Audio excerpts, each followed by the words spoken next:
And ask someone else to resign other than Fatim Shuri? no, I'm not saying that. No, if I wasn't clear, I'm sorry. I wasn't saying that. Okay. Did his resignation last night surprise you, and what are your thoughts? In all this situation, nothing has surprised me. I was disappointed. I was disappointed, and I said this last night at the school board meeting. I was disappointed that those people who asserted themselves, however late, who wanted to make Beverly Hall accountable, wanted to make the system accountable, were the people who were vilified and punished. And those people who helped in the scam. A board member, at least one board member that helped in setting up the scam and covering it up, is still sitting on the school board, being rewarded. And so it's just very disappointing. But Would you like to see her resign? that's a decision for her to make. I don't, but even I don't even want Governor Deal to remove her.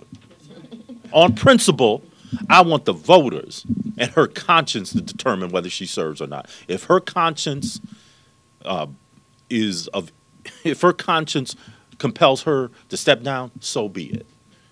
And if the voters in 2013 want to remove her, so be it. I think that we need to be very careful when we talk about removing elected officials. If you're indicted, there's a process by which you can be removed. It's a good process. I've seen it work. It's a fair process for the most part. But if it comes down to intervening between a voter and their elected official, I wouldn't even ask her to. I wouldn't even want Nathan Deal to remove her. But she needs to answer. She needs to. Well, I'll leave it at that. Okay, give me your name. Amanda Cook with Channel 2. Yes, ma'am. At risk of stating anything for you before we go on air with this, so is your intention of this entire press conference to let folks know that you are fighting against this bill? That's the goal of Well, this? no, the intent of this is to clarify. There were a lot of stories that went on TV and some stories written that, because of what y'all have to deal with, deadlines and everything, some folk didn't even read the DOJ letter before they wrote their stories. We have just after the fact thought it was necessary to come and clarify just what the Department of Justice did and did not do. And so that's why we're here. But also, I think as the plot thickens with this and the machinery of accountability grinds very fine, I think it's important that we state legislators be involved, because a year and a half ago, we sat down with LaShondra Butler Burks and another representative of the school system, legislators, sat down with them, and we looked them in the eye, and we said we wanted an investigation that was open, transparent, and independent, and we wanted the school board to provide oversight. Then we had the Blue Ribbon Commission debacle, So we've been engaged on an ongoing basis. We're the ones that passed the charter. We're the ones that had to consider legislation. So I think it's incumbent upon us as legislators, as people who represent citizens and parents and children. It's incumbent upon us to be engaged in this process. So we have a general purpose and we're going to continue, to make comment on this. But I just think it's important that we be engaged in this process. But we want to just make sure that it's very clear what the Department of Justice said and didn't say. As a matter of fact, you know what? The Department of Justice could have signed off on Senate Bill 79. And I'm sure that's what the governor and the mayor were expecting. They didn't do that. But I'll leave it at that. Senator, two-part question about the charter. Mhm. And SB 79. Do you Mhm. think that former Chairman Yield's resignation Mhm. will make it less likely that the governor will start the process, or the state school board will start the process in SB 79? And secondly, you mentioned the charter. You regret voting for that bill. Will you be introducing any legislation in the next session to change it? Well, I'm going to be, it's the second question first. I know I'm going to be very circumspect about introducing any legislation, because the road to hell is paved with good intentions, oftentimes. And you have to be very careful I think back to 2003 when the charter was changed, and the school board, as a matter of fact, voted 5-4 to approve, to support a charter change.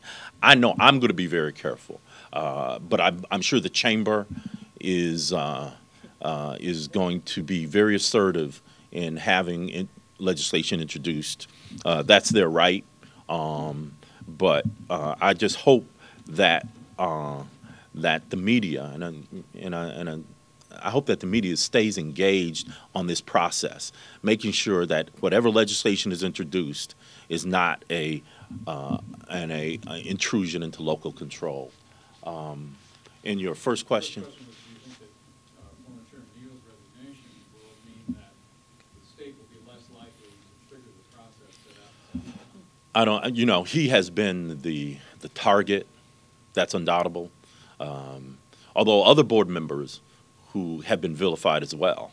I was speaking to some people about one board member who was hounded ruthlessly in her district.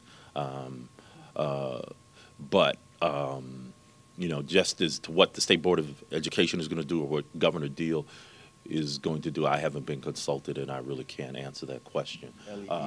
I apologize for being late, but they were holding me hostage next door in federal court. So I was kind of caught off guard. Best laid plans of mice and men often go astray. Briefly, and I'll keep my comments very short and very brief, I guess the reason I'm here is because I wanted to make sure it was clear what the DOJ did and did not do. Because I think the way this matter was reported, it gave the impression that the DOJ had signed off carte blanche and that the governor could do whatever he wanted to do. That is, in fact, not what was actually done. As was stated a few moments ago, the DOJ could have just signed off on the bill and allowed everyone to do what they wanted to do, but because of the nature of the bill and the way it was written and the fact that it is enabling legislation, they saw enough smoke that they were concerned enough that they wanted to maintain oversight on this one. And I think that's very, very, very important for everyone to understand that this was not just signed off on, that they looked at it, they evaluated the pros and cons, and they said, well, we feel that the best option here is to retain jurisdiction over this, and that any act taken under this code section requires our approval to become effective and meaningful. And while that is not what I would have liked to have seen, I would have liked to have seen the laws completely objected to and struck down. But I understand. I thought that was a fair, impartial way for the DOJ to handle it. And I think it's very important for everyone to realize that any action taken pursuant to this bill is still subject to DOJ approval and clearance. And that can't be underestimated. Any questions for the attorney? No, I think the options are, one, their consciences. Anyone, you can read the report and you can see what board members have been, which board members are under a cloud. You can read that. I can give you the page number. So they have to answer to their consciences. If you were involved in the cover-up, if you were involved in the scam,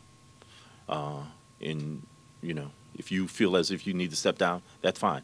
Two, there's a U.S. attorney, a district attorney, a solicitor, and some other prosecutors who have as their job. If something rises to the level of criminality, they need to be indicted. They need to be put in in a courtroom and have 12 people sit in a box. We're not talking about being lenient with anyone.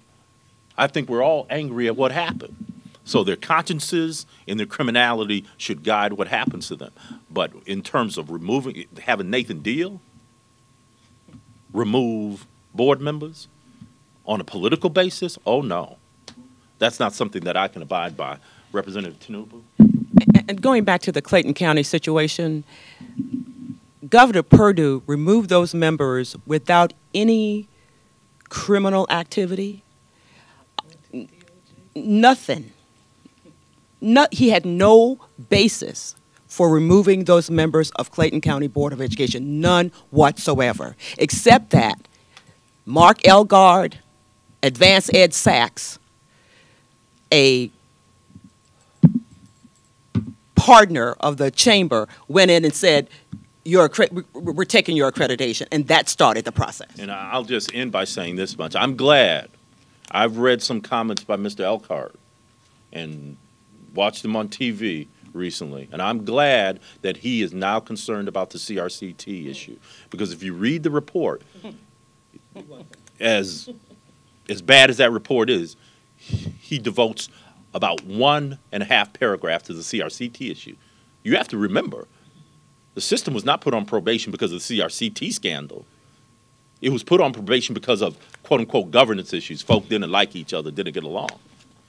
And, you know, just yesterday I read a report on one of your all station that Mr. Elkhart is now very concerned, and he has a list of 8 or 9 things about the CRCT issue. If he had been concerned, and if Advanced Ed had been as concerned a year and a half ago, we might not be at this juncture. So we're just so glad that he is found the resolve to be concerned about children's education being stolen. It's unfortunate that he didn't have that epiphany sometime sooner. And I just want to add that we have been joined by a couple of parents that I want to recognize. Bruce McMillan is a DeKalb County parent who's very involved in the school system, and he has been monitoring this as a citizen parent. We appreciate him. And we also have Shauna Tavares, who is I'm going to recognize him. Shauna Tavares is a parent of several children who are in the Atlanta Public School System, and we have been joined by board member Jay Cunningham from DeKalb County. We appreciate you being here and your service. Okay? Thank you for being here, everybody.